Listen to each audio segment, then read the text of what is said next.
Olá, meninas e meninos! Como vocês estão se sentindo hoje? Sejam bem-vindos a este canal, o Linguística Descomplicada. Se você gosta de linguística, eu peço que você se inscreva no canal e acione as notificações para ser avisado todas as vezes que um novo vídeo for colocado no ar. Nessa nova fase, nós estamos falando sobre fonética articulatória e especificamente sobre órgãos. A gente começou falando sobre a produção dos sons e agora estamos falando sobre os órgãos. No vídeo anterior, nós falamos sobre os pulmões e, dito de uma forma bem popular, eu estou vindo de dentro para fora, de baixo para cima. Falei sobre os pulmões, que constituem o sistema respiratório, e agora, neste momento, a gente vai falar dos órgãos que constituem o considerado sistema fonatório.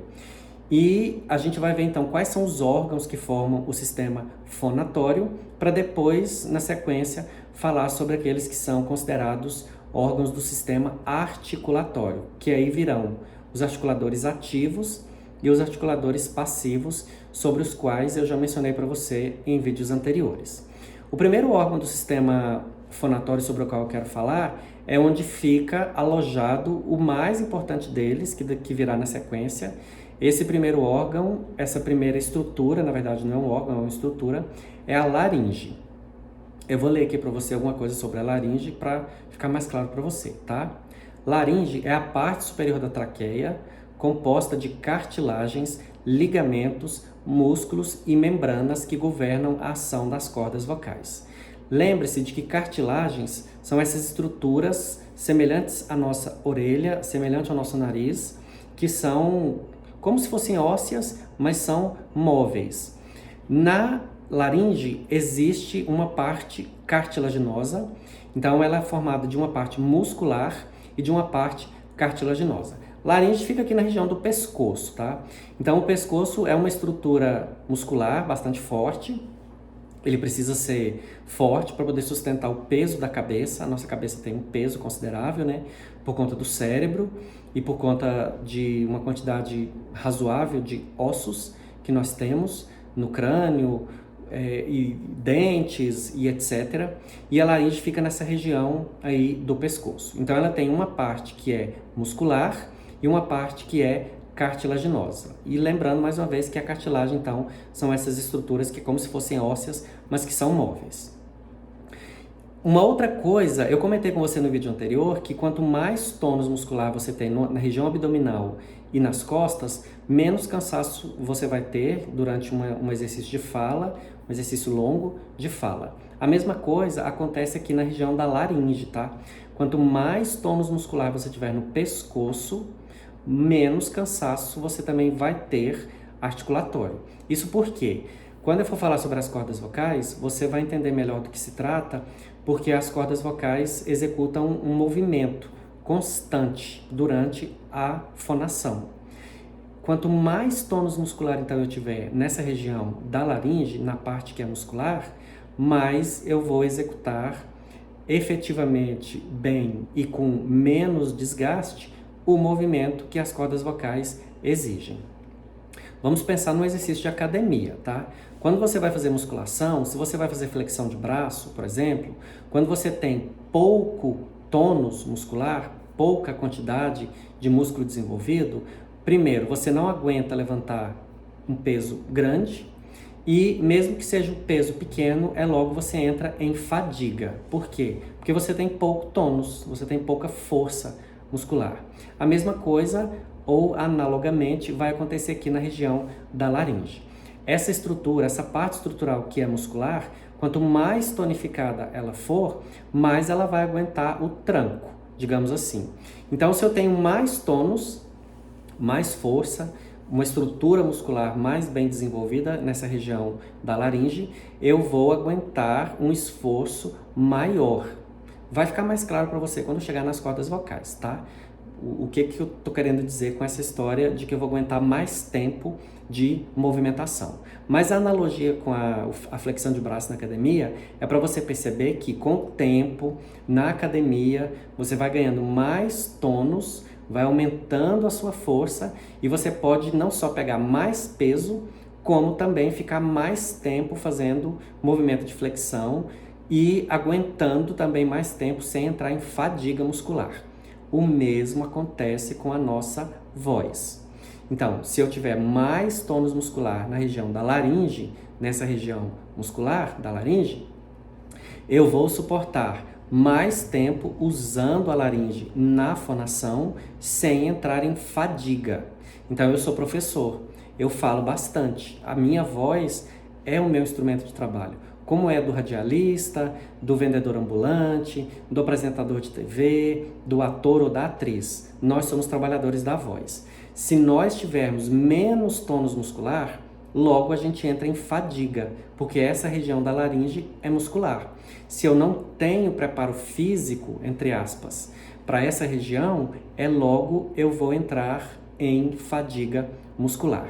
Então, por isso que, por exemplo, as grandes emissoras de TV, elas contratam fonoaudiólogos para fazerem exercício de tonificação da voz dos atores, atrizes e apresentadores de TV, para que eles aguentem mais tempo falando sem entrar em fadiga vocal por conta de um desgaste da laringe, dessa parte muscular da laringe.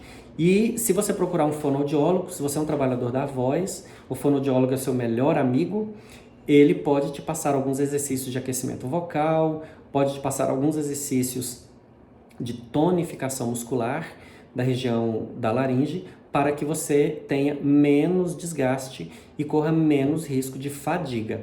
Esse desgaste e essa fadiga, eles não vão afetar necessariamente a laringe, tá? Eles vão afetar as cordas vocais, o que vai trazer uma série de transtornos. Eu vou falar sobre isso na sequência com você.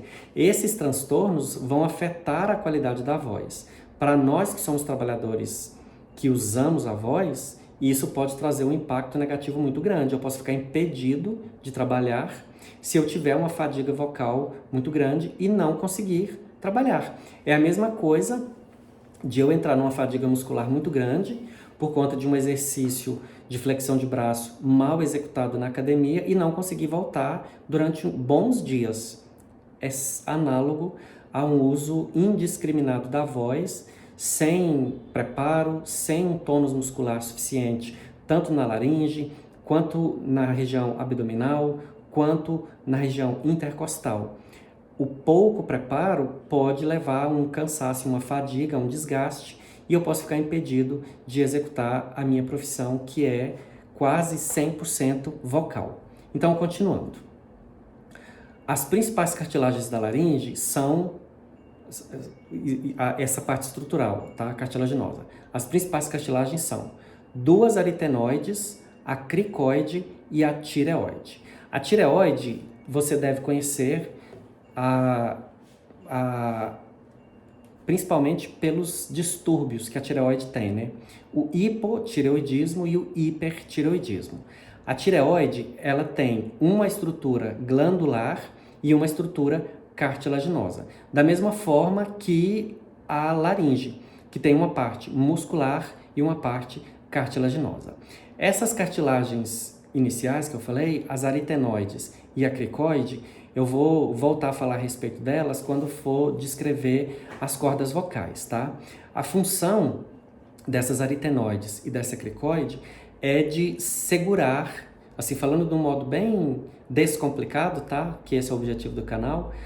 As aritenoides e a cricoide, a função delas é segurar as cordas vocais na laringe. Então, elas pregam, digamos assim, grudam, costuram as cordas vocais na laringe. Essas cartilagens são duas aritenoides e uma cricoide. Junto com a tireoide, elas seguram, então, as cordas vocais na laringe. Continuando. As cordas vocais estão situadas na altura do pomo de Adão. Pomo de Adão é esse gogó que é bem proeminente em nós homens, né? Nas mulheres não é proeminente. Bem nessa região ficam as cordas vocais.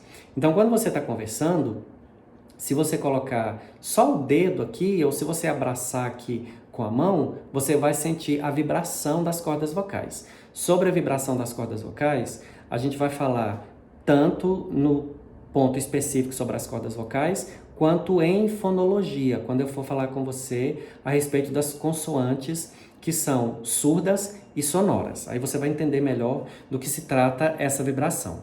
Mas se você colocar os dedos aqui na região do pombo de Adão, você já sente que tem uma tremidinha. Essa tremidinha é a vibração. Isso é que é a produção da voz. Lembra que eu já falei para você? O ar sai dos pulmões, passa pelas cordas vocais e quando passa, vibra. Essa vibração produz uma onda que é a voz. Agora, a categorização em sons vocálicos, sons consonantais ou glides vai acontecer aqui na parte articulatória. Aqui nessa região da laringe nós estamos na parte fonatória. Então, continuando. A laringe movimenta-se para cima e para baixo na fonação e na deglutição, sendo acionada por 15 músculos. Olha a quantidade de músculo que tem nessa região. Eu disse para você que todo o pescoço é uma região muito muscular necessária para poder sustentar o peso da cabeça, né? E a laringe também tem uma parte bastante muscular, junto com a outra parte que é cartilaginosa, e ela faz uma movimentação bastante grande, tanto na fonação quanto na deglutição. Quando a gente engole, você pode observar, você pode tanto me olhar aqui na câmera, se você não estiver olhando, agora olha na câmera. Eu vou engolir, presta atenção. Viu que o pomo de Adão sobe? Isso é o movimento da laringe, na deglutição. Mais uma vez. Na deglutição. E na fala, se você ficar observando o meu pomo de Adão, ele fica se movimentando. Isso significa que na fonação, durante o movimento fonatório, a laringe fica se movimentando, acionada por esses músculos. Essas cartilagens, as aritenoides, a cricoide e a tireoide, elas têm movimento, o movimento que acontece é apenas nas cartilagens aritenoides. Mas, como eu disse, eu vou especificar melhor isso no próximo tópico, que é o tópico específico sobre as cordas vocais, tá? Aí eu quero ver a possibilidade de mostrar para você alguma imagem para que você visualize onde que ficam as aritenoides, de que modo elas seguram as cordas vocais na laringe e como se dá essa história do movimento que elas fazem, as cartilagens aritenoides, quando você está na fonação, o que elas produzem em se tratando de movimento das cordas vocais, ok? O que você achou da laringe? É super legal, né? Tem coisa que é legal, tem coisa que é super legal. A laringe é super legal. E nós estamos só no começo.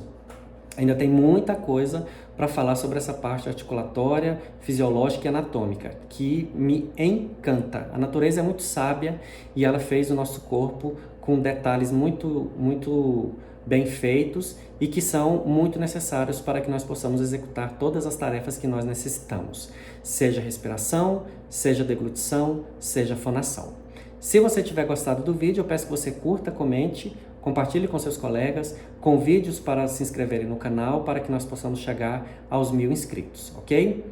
Obrigado pela audiência, fique bem, se cuide, se ame, seja uma pessoa melhor, lembre-se de que nada é fixo ou permanente. Saúde e paz para você e até o próximo vídeo.